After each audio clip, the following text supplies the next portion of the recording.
नमस्ते बच्चों, आइए हम स्टार्ट करते हैं बायोटेक्नोलॉजी का अगला लेक्चर। हमने क्या क्या पढ़ लिया है? हमने पढ़ा है एक्सपोनेंशियल ग्रोथ पढ़ लिया है, मतलब चरघातांकी की वृद्धि पढ़ ली है। अब हमें पढ़ना है लॉजिस्टिक ग्रोथ। क्या पढ़ना है? संभार तंत्र वृद्धि। तो डालते हैं हम लोग हेडिंग बिना समय को गंवाए हुए, संभार तंत्र वृद्धि, लॉजिस्टिक ग्रोथ, संभार तंत्र वृद्धि। डालो जल्दी सेटिंग, संभार तंत्र वृद्धि। प्रकृति में मतलब कोई भी जनसंख्या ऐसी नहीं होती है जिसके पास असीमित संसाधन हो कि चरघातांकी वृद्धि होती रहे। चरघातांकी वृद्धि होती रहे, इसके लिए क्या होता है कि जो जनसंख्या होती है उसमें कंपटीशन चालू हो जाता है, जिसकी वजह से क्या होता है, ग्रोथ थोड़ा रुक जाती है, ग्रोथ रुक जाती है। तो हमें ये सब लिखना है, लिख के हम अच्छे से समझाते हैं।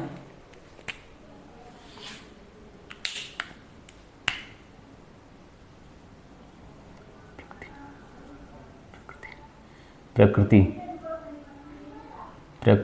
यानी नेचर।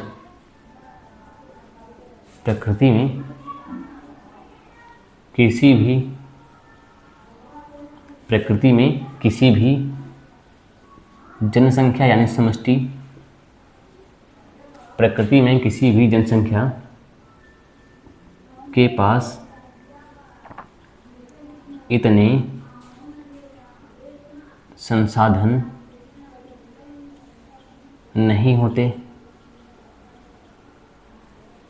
इतने संसाधन नहीं होते,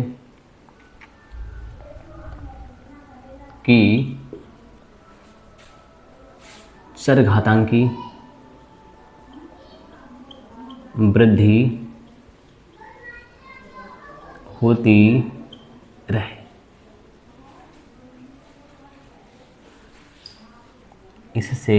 इसकी वजह से जीवों में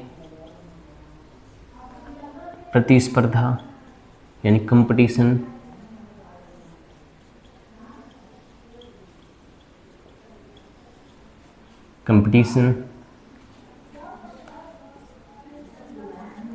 शुरू हो जाता है।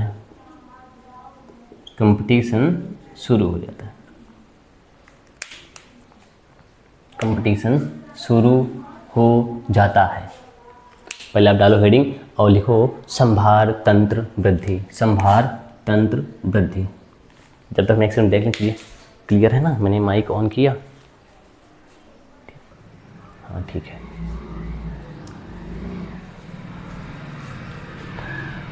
सुना, प्रकृति में किसी भी जनसंख्या के पास इतने संसाधन नहीं होते कि चरघातांकी वृद्धि होती रहे। इसकी वजह से क्या होता है, जीवों में प्रतिस्पर्धा यानी कंपटीशन शुरू हो जाता है और योग्यतम यानी योग्य जीव ही बचते हैं, और अंत में या आखिरकार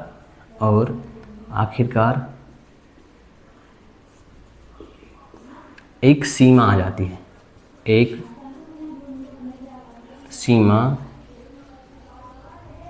है, जिसे पोषण क्षमता कहते हैं। क्या कहते हैं? पोषण क्षमता यानी कैरिंग कैपेसिटी कहते हैं। इसे के से लिखते हैं। अब इतना हम लोग समझेंगे अच्छे से, उसके बाद हेडिंग डाल देंगे पोषण क्षमता। ध्यान सुनना, लिखा है प्रकृति में किसी भी जनसंख्या, मान लो एक पॉपुलेशन, मान लो इंसानों की ये जानवर, मान लो बिल्लियों की है, कुत्तों की है, तो ये लिखा है प्रकृति में किसी भी जनसंख्या के पास इतने संसाधन नहीं होते। मान लो ये जनसंख्या है, इसमें भी है, इसमें भी, मतलब लोगों के समूह को जनसंख्या बोलते हैं। सेम स्पीसीज के जीवों के समूह क्या बोलते हैं? जनसंख्या बोलते हैं। प्रकृति में किसी भी जनसंख्या के पास इतने पर्याप्त संसाधन नहीं होते हैं कि चरघातांक की वृद्धि होती रहे। अब भाई से मान लो, ध्यान सुनना, चरघातांक की वृद्धि होती रहे।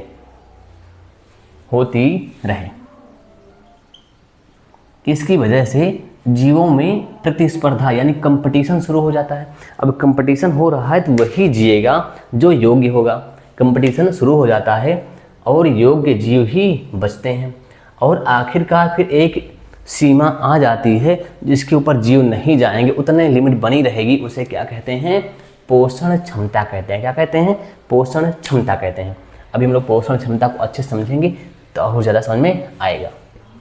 और डाल दीजिए हेडिंग पोषण क्षमता, कैरिंग कैपेसिटी। पोषण क्षमता को इंग्लिश में कहते हैं कैरिंग कैपेसिटी। कैरिंग कैपेसिटी इसको लिखते हैं के से। किससे लिखते हैं इसको? के से। आप लिखिए तो हम इंक डाल लें एक्शन के लिए।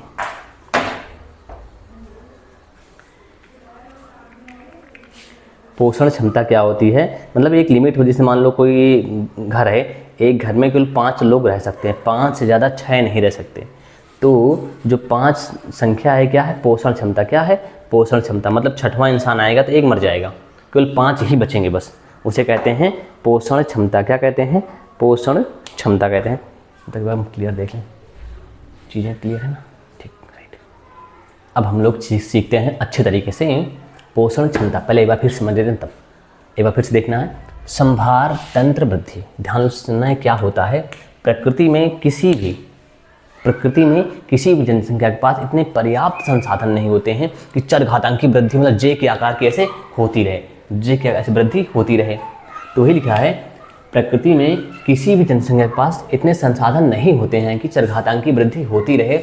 इसकी वजह से क्या होता है? जीवों में प्रतिस्पर्धा यानी कंपटीशन चालू हो जाता है। अब जब कंपटीशन हो रहा है तो वही जीव बचेगा जो योग्य होगा, जो कैपेबल होगा, बाकी मर जाएंगे। तो आखिरकार एक सीमा आ जाती है, एक लिमिट आ जाती है, जिसे क्या कहते हैं? पोषण क्षमता कहते हैं। क्या कहते हैं? पोषण क्षमता कहते हैं। अब हम लोग डाल देंगे पोषण क्षमता।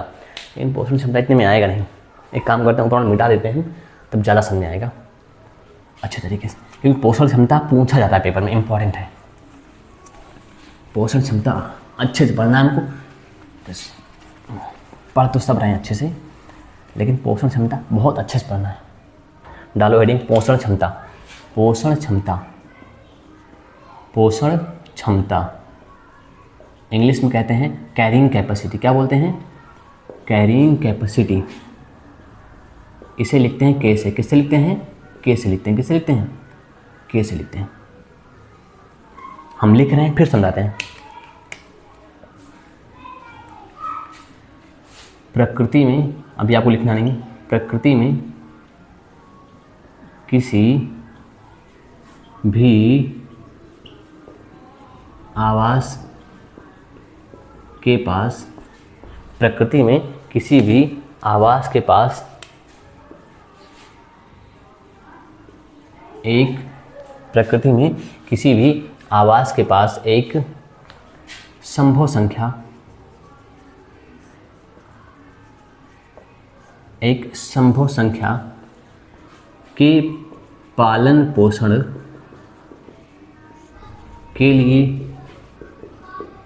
पर्याप्त संसाधन होते हैं। पर्याप्त संसाधन होते हैं। पर्याप्त संसाधन होते हैं। इसके ऊपर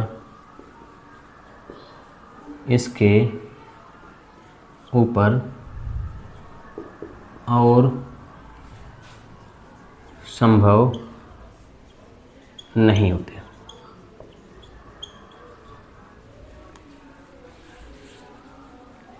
प्रकृति में या लिखेंगे उस आवास में उस जाति के लिए इस सीमा को पोषण क्षमता, पोषण क्षमता यानी कैरिंग कैपेसिटी कहते हैं, पोषण क्षमता कहते हैं। इसे कैसे लिखते हैं, किससे लिखते हैं, इसे कैसे लिखते हैं। अभी आप ना लिखिएगा, एक बार हम फिर समझाएं, फिर लिखना, फिर हम समझाएंगे, तो फिर अगला पॉइंट हम समझाएंगे आगे, है ना। आइए देखते हैं। पोषण क्षमता मतलब जैसे मान लो कि एक गांव है या एक खेत है या कुछ भी है, एक पौधा है, हर एक चीज़ की मतलब एक इंसान ही है तो एक पोषण क्षमता होती है। जैसे मान लो एक परिवार है, हम मान लिए एक परिवार है, नहीं मान लो गाँव है, ये तो गाँव ना मानो, एक हम ये मान चलते हैं ये एक पुल है। चलो ध्यान से देखना, ये टावर है, इस टावर से ऐसे पुल बना हुआ है। क्या बना हुआ है? पुल बना हुआ है। इस पुल की एक क्षमता है कि इस पर 100 लोग एक साथ यहाँ से यहाँ तक खड़े हो सकते हैं। कितने लोग? 100 लोग। वो लिखा है प्रकृति में किसी भी आवास के पास, थोड़ा आवास की बात भी अभी हम करेंगे, समझना थोड़ा ध्यान से देखना। प्रकृति, जैसे मान लो यहाँ क्या लिखा है, ये एक पुल है, ये टावर है, ये पुल है, इस पुल की क्षमता है 100। कितनी है? 100। इस पर 100 लोग आ सकते हैं, 100 से कम 99 कोई दिक्कत नहीं है। लेकिन 100 से अगर ऊपर हुआ, 100 से अगर ऊपर हुआ एक भी, तो ये पुल तुरंत टूट जाएगा। 100 से अगर ऊपर हुआ तो ये पुल टूट जाएगा। तो 100 जो ये संख्या है, 100 जो नंबर है, इसे क्या कहते हैं? पोषण क्षमता कहते हैं। क्या कहते हैं? पोषण क्षमता कहते हैं। जैसे एग्जाम्पल भी लिख दें तब, जैसे किसी तालाब में 500 मछलियाँ, किसी तालाब में 500 मछलियाँ आराम से रह सकती हैं, रह सकती हैं। इससे अधिक होने पर भूखमरी और मृत्यु बढ़ जाती है,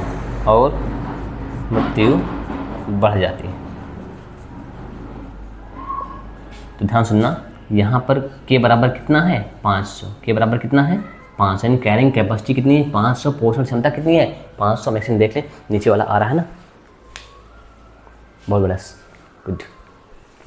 अब समझते हैं पोषण क्षमता क्या होती है। प्रकृति में किसी भी आवास के पास एक संभव संख्या, एक फिक्स संख्या, उससे न ऊपर नहीं हो सकती। प्रकृति में किसी भी आवास के पास एक संभव संख्या, प्रकृति में किसी भी आवास के पास एक संभव संख्या के पालन पोषण के लिए पर्याप्त संसाधन होते हैं। इसके ऊपर और संभव नहीं। उस आवास में उस जाति के लिए इस सीमा को पोषण क्षमता कहते हैं। इसे कैसे लिखते हैं? किससे लिखते हैं? कैसे लिखते हैं। जैसे एग्जांपल में, अब जैसे मान लो आप एक काम करिए, आप किसी स्कूल में पढ़ते हैं, वो डबल मंजिल है। कितने फ्लोर है? डबल फ्लोर है। ये पहली है, सेकंड वाली है। इसमें कमरे बटे होंगे, कितने होंगे? कमरे बटे होंगे। इसमें खिड़कियाँ भी हैं। मान लो एक खिड़की है, क्या है?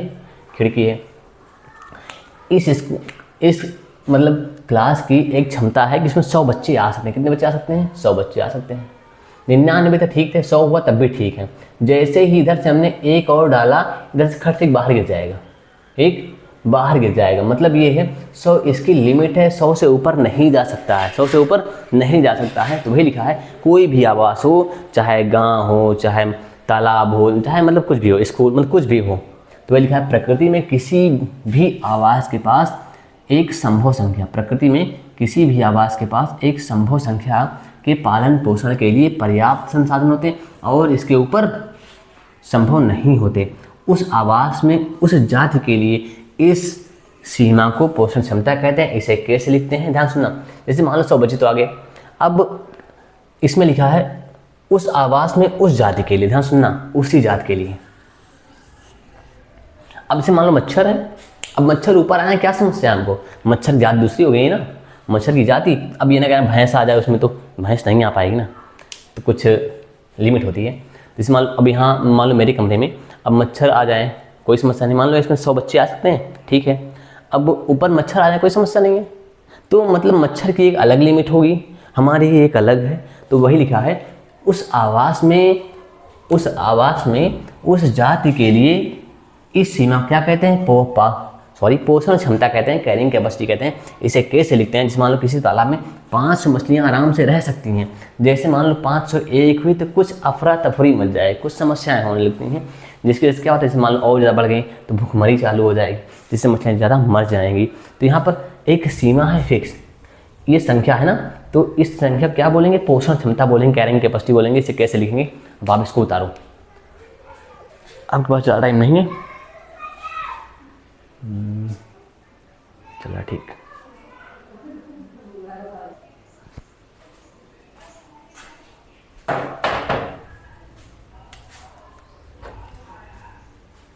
अब आप इसको लिखो और इसके बाद हम लोग डाल देंगे हेडिंग, संभार तंत्र वृद्धि का वक्र, ग्राफ, कर्व, कुछ भी बोलिए आप।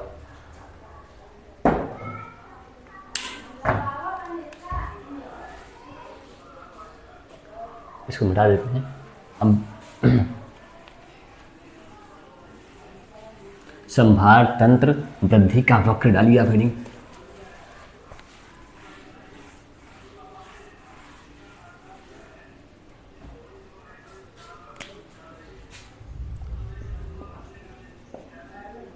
संभार तंत्र वृद्धि का वक्र यानी कर्व, देखते हैं, ध्यान सुनना।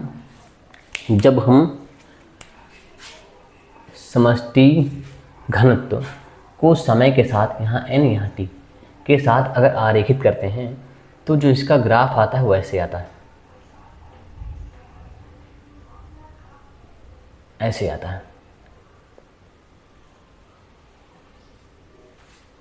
तो इसमें 4 चरण होते हैं। कितने चरण होते हैं, 4। पहला होता है लैग फेज, कौन सा फेज, लैग फेज। फिर होता है लॉग फेज यानी एक्सपोनेंशियल फेज, जिसमें बहुत तेज वृद्धि होती है।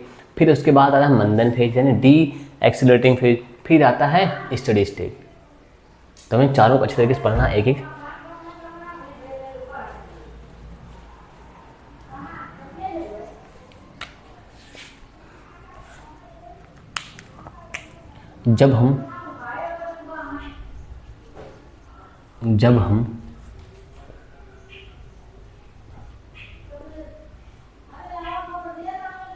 जब हम समष्टि घनत्व n को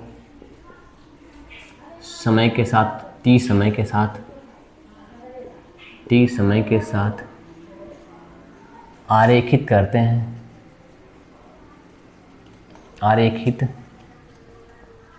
हैं तो s के आकार का ग्राफ बनता है। s के आकार का ग्राफ बनता है। तो कैसा बनता है, s के आकार का ग्राफ बनता है। इसमें 4 चरण होते हैं। कितने चरण होते हैं, 4। इसमें 4 चरण होते हैं। कितने चरण होते हैं, 4 चरण होते हैं। इसे तो कुछ समझाना नहीं है, हम सारे चरण लिख दे रहे हैं। पहला है लैग चरण, क्या लिखा है, लैग चरण। दूसरा है त्वरणीय चरण बोल सकते हैं, या बोल सकते हैं चरघातांकी चरण।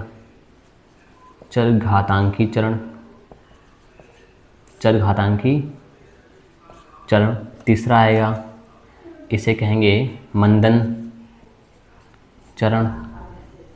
जो चौथा आएगा उसे कहेंगे स्थिर चरण। क्या कहेंगे, स्थिर चरण कहेंगे। अब आपको इसको उतारना है पहले, फिर हम समझाते हैं।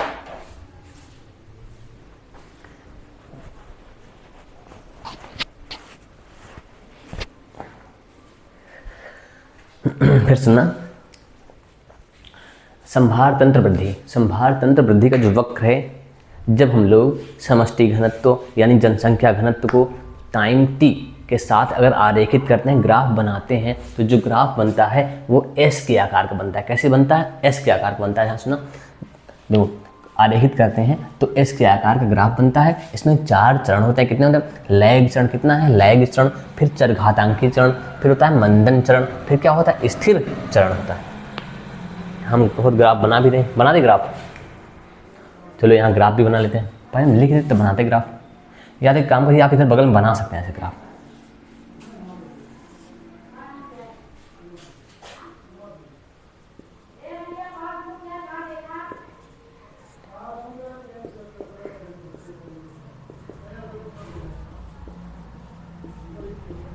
समय वेट करना,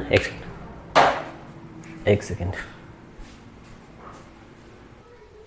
अरे देखो, ग्राफ जो हम लोग बनाएंगे ऐसे बनाएंगे, यहाँ से ऐसे ऐसे पहले एकदम ऐसे लाएंगे। सॉरी, बन नहीं पा रहा है। फिर ऐसे ऊपर जाएगा, फिर ऐसे ऐसे कर देंगे। ध्यान सुनना, पहले क्या है, यहाँ से यहाँ तक को बोलेंगे लैग अवस्था या लैग चरण बोलेंगे। क्या बोलेंगे? लैग अवस्था या लैग चरण बोलेंगे। फिर क्या बोलेंगे? ये जो है यहाँ से यहाँ तक पूरा, इसे क्या बोल देंगे? चरघातांकी चरण बोल देंगे, या वृद्धि या एक्सीलरेटिंग अवस्था बोल देंगे। और यहाँ से यहाँ तक बोल देंगे मंदन बोल देंगे, और यहाँ से यहाँ तक बोल देंगे स्थिर अवस्था। क्या बोल देंगे? स्थिर अवस्था बोल देंगे। तो एक काम करिए, आप इसे पॉइंट डाल लीजिए। यहाँ से आता है पॉइंट ए, ये बी, ये सी, ये डी, और इससे ये ए मान लीजिए आप इसको। एक सेकेंड,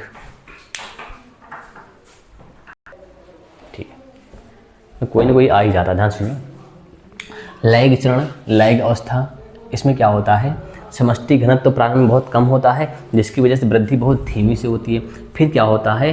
जब चरघातांकी चरण, इस चरण में क्या होता है? इस चरण में क्या होता है? वृद्धि बहुत तेज़ी से होती है। इसके बाद फिर अब धीरे धीरे कम होने लगती है, और फिर एक टाइम बाद स्थिर अवस्था आ जाती है। तो हम लोग अब पहली रीडिंग डाल देंगे, आगे डालते हैं हम लोग रीडिंग। हाँ, कोई ना कोई आता है डिस्टर्ब करने, कोई ना कोई आ ही जाता है।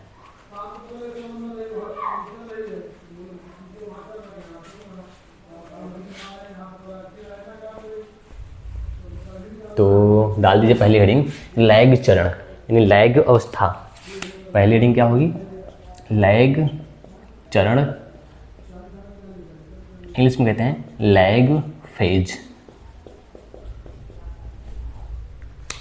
शुरुआत में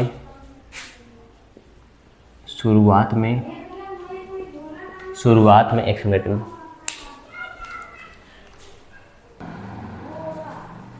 कोई ना कोई आ ही जाता है, मतलब कुछ भी बहुत परेशान करते हैं लोग। सुनना ध्यान से, लैग चरण, लेग नहीं लैग,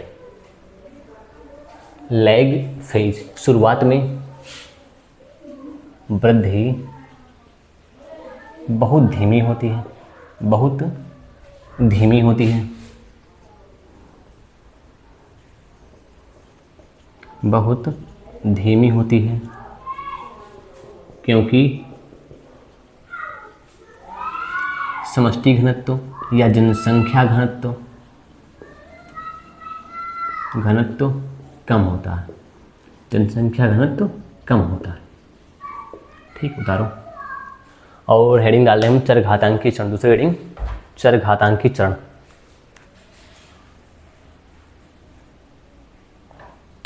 दूसरी हेडिंग है चरघातांकी चरण। एक्सपोनेंशियल फेज चरघातांकी चरण बोल सकते हैं, या त्वरित चरण बोल सकते हैं, त्वरण चरण बोल सकते हैं। चरघातांकी चरण, या कहेंगे एक्सपोनेंशियल फेज।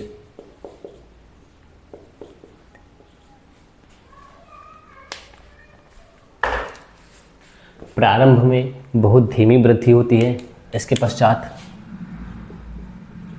प्रारंभ में बहुत धीमी वृद्धि होती है,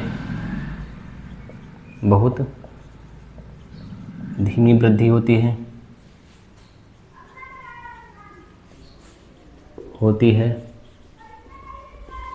इसके पश्चात वृद्धि चर घातांकी रूप ले लेती है, मतलब बहुत तेजी से होती है।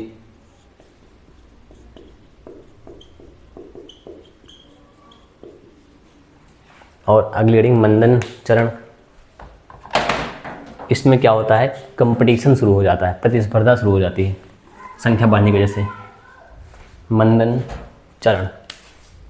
तीसरा क्या है, मंदन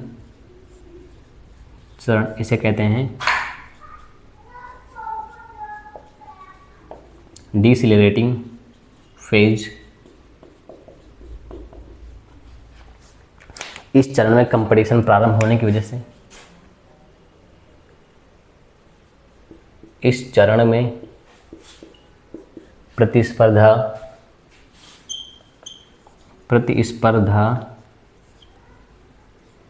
की वजह से, इस चरण में प्रतिस्पर्धा की वजह से वृद्धि दर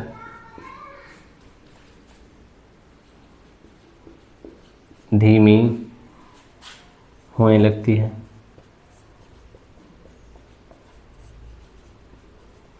इतना उतारो, फिर हम लोग इतना समझेंगे, फिर लास्ट वाला समझेंगे हम लोग क्या है,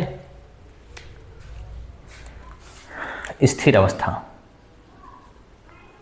यानी स्टेबल स्टेज। चौथा क्या है, स्थिर अवस्था या स्थिर चरण, स्टेबल फेज, सॉरी स्टेज लिखने जा रहे हैं। आप इतना उतारो पहले, फिर हम समझाते हैं, फिर लिखेंगे, तो फिर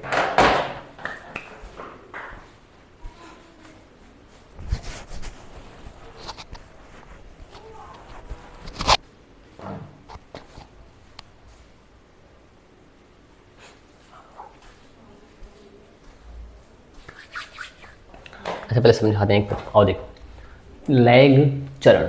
लैग मतलब होता है धीमा, एकदम धीमा, ये समझ लीजिए आप, मतलब पीछे पीछे चलना, लैग होना, मतलब कहते हैं ना वोल्टेज कैपेसिटर से इतना पीछे है या करंट से इतना आगे से, कुछ बोलते हैं, आप पढ़े होंगे उसमें, जब धारिता वाला चैप्टर पढ़ेंगे उसमें शायद पढ़ाते हैं, सुना ध्यान से।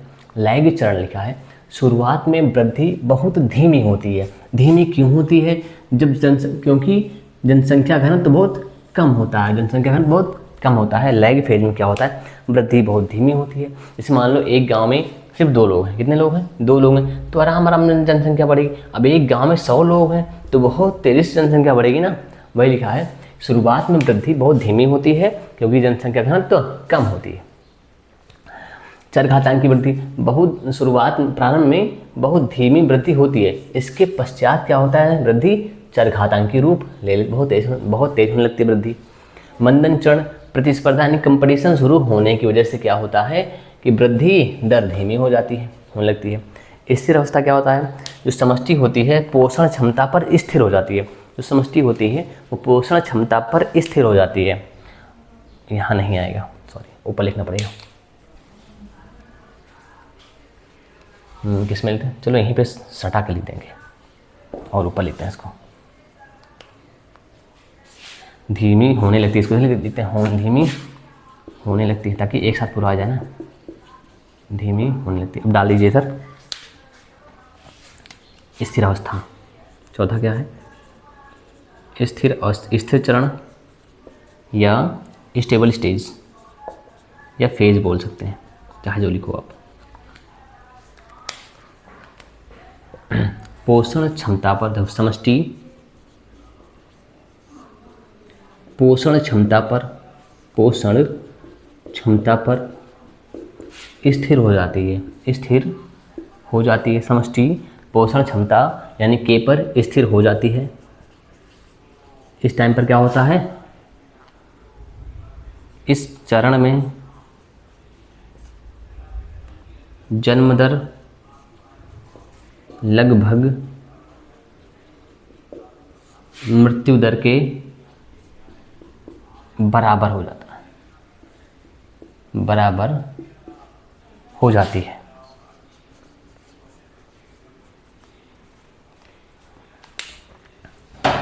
आज का टॉपिक बहुत ही इम्पोर्टेंट, फिर से हम लोग पढ़ेंगे एक अच्छी तरीके से। लैग चरण क्या होता है, शुरुआत में वृद्धि बहुत ही धीमी होती है क्योंकि जनसंख्या घनत्व बहुत कम होती है, जनसंख्या घनत्व बहुत कम होती है।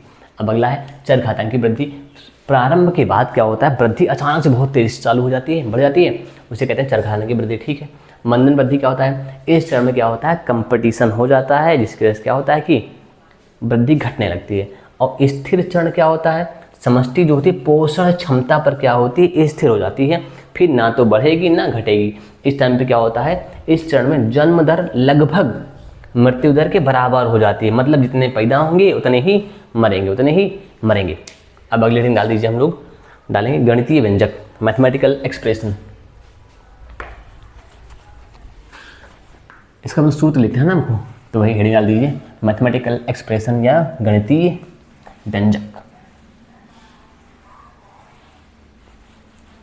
मैथमेटिकल एक्सप्रेशन या गणितीय व्यंजक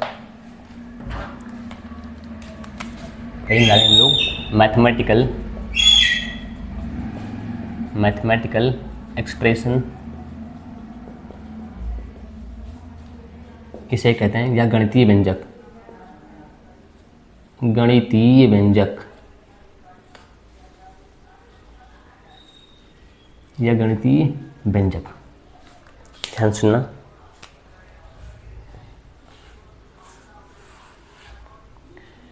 dn बाई डी टी बराबर आर एन के माइनस एन बटे के, ये सूत्र ध्यान रहे, पेपर में पूछ सकता है कि लॉजिस्टिक या संभार तंत्र वृद्धि का जो सूत्र होता है क्या होता है। तो ऐसे जैसे पहला ऑप्शन दे देगा dn बाई डी टी बराबर आर एन दे देगा, इतना नहीं देगा, फिर देगा dn बाई डी टी बराबर आर एन, एन माइनस के बटे एन दे सकता है, लेकिन ध्यान रहे हमको पहले के माइनस एन बटे के माइनस एन बटे के।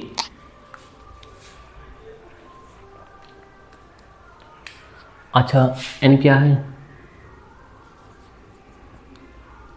टी समय पर समष्टि घनत्व,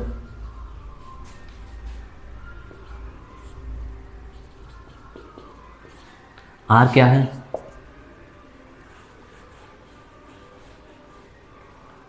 natural growth of intrinsic rate, लिखा है हमने, पढ़ाया पहले। प्राकृतिक वृद्धि की अंतर्निहित दर बोल सकते हैं या इंट्रिंसिक रेट बोल सकते हैं, लिख लो भैया, प्राकृतिक वृद्धि की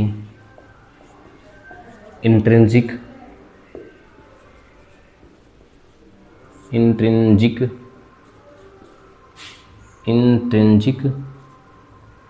दर। और क्या लिखें, के क्या है, पोषण क्षमता, के क्या है, पोषण क्षमता यानी कैरिंग कैपेसिटी। ध्यान रहे पोषण क्षमता के बारे में पूछता है, पोषण क्षमता के बारे में पूछता है। अब एक काम कर सकते हैं कि हम पूरा ग्राफ एक साथ बनाते हैं, जो आपकी किताब में बना हुआ है, जो हमने ग्राफ बनाया है, इनको अलग अलग नहीं एक साथ बनाया उसने, हम अलग अलग बनाए थे, अब हम एक साथ बना दे रहे हैं दोनों को। इधर लिखेंगे समष्टि घनत्व, इधर क्या लिखेंगे, समष्टि घनत्व। आज का टॉपिक बहुत ही इंपॉर्टेंट था। समष्टि घनत्व को लिखते हैं एन से, समय को लिखते हैं टी से। समय को लिखते हैं मतलब इधर जाएंगे समय बढ़ता जाएगा, इधर जाएंगे तो समष्टि घनत्व बढ़ती जाएगी। ध्यान से, पहले क्या होता है,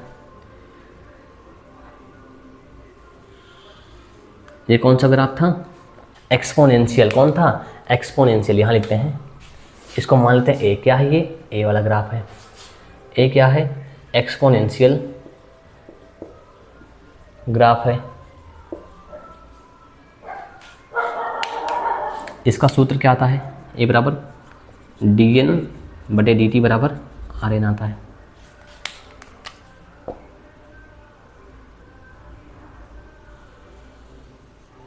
इसे मान लेते हैं b, और ये किसका है, b लॉजिस्टिक ग्रोथ मॉडल है, लॉजिस्टिक ग्रोथ। अब सुनो, इसका जो सूत्र आता है क्या आता है, dn बाई डी टी बराबर आर एन के माइनस एन बटे के। आपको ये याद रखना है। अब आप इसको उतारो और थोड़ा आगे दोनों कंपैरिजन दिखाते हैं। कंपैरिजन मत तुलना, अभी पढ़ना है comparison between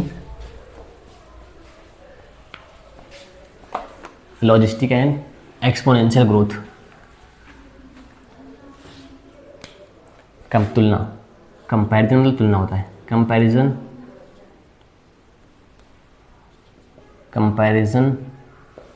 between exponential and logistic growth. आइए देखते हैं। एक काम करते हैं, मैं लाइन खींच लेते हैं 2-3, आप भी खींच लीजिएगा ऐसे। इधर हम लोग फीचर लिखेंगे, फीचर यानी गुण क्या क्या है, गुण किधर डाल देंगे, एक्सपोनेंशियल या चरघातांकी एक्सपोनेंशियल ग्रोथ, यहाँ डाल देंगे लॉजिस्टिक ग्रोथ।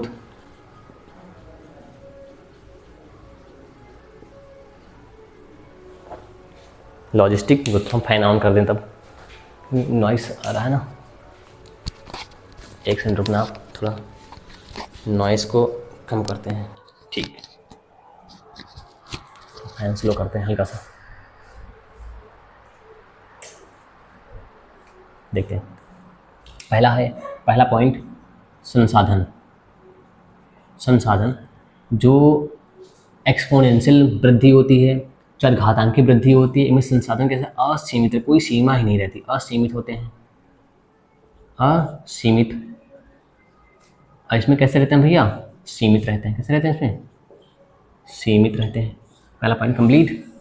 दूसरा, ग्राफ का शेप, ग्राफ का आकार कैसा आता है, इसमें जे के आकार होता है, जे आकार। इसमें कैसा रहता है, एस आकार रहता है।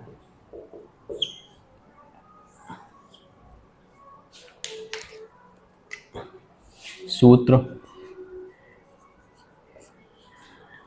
dn बाई dt बराबर rn होता है। इसका होता है dn बाई dt बराबर rn k माइनस n बटे k।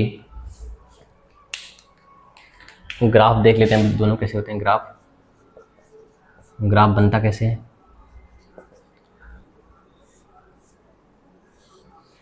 इसका ग्राफ कैसे बनता है, ज़्यादा वैसे बन गया, फाइल गया ज़्यादा।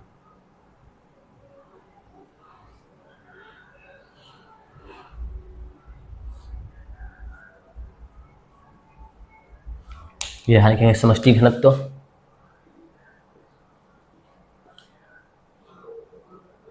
इतने में आएगा ही नहीं, तो सीधा n लिखते हैं, इधर समय t लिख देते हैं, इधर पे n लिखते हैं, इधर समय t लिख देते हैं। ठीक है, अब आपको क्या करना है, इसकी नोट्स अच्छे से बनानी है और इसको याद करना है। 1 से 2 बार पढ़ना, पूरा याद आ जाए। कुछ टफ नहीं था आज, लेकिन ये जो टॉपिक है इंपॉर्टेंट, ऐसे क्वेश्चन पक्का आएंगे। अब ना आए तो ऐसा नहीं ये आपके नहीं आए, आ भी सकते हैं, नहीं भी आ सकते, लेकिन चांस है आने के। तो अब करना क्या है, इसको याद करना है। हम लोग कल मिलते हैं, तब तक के लिए ओके बाय, जय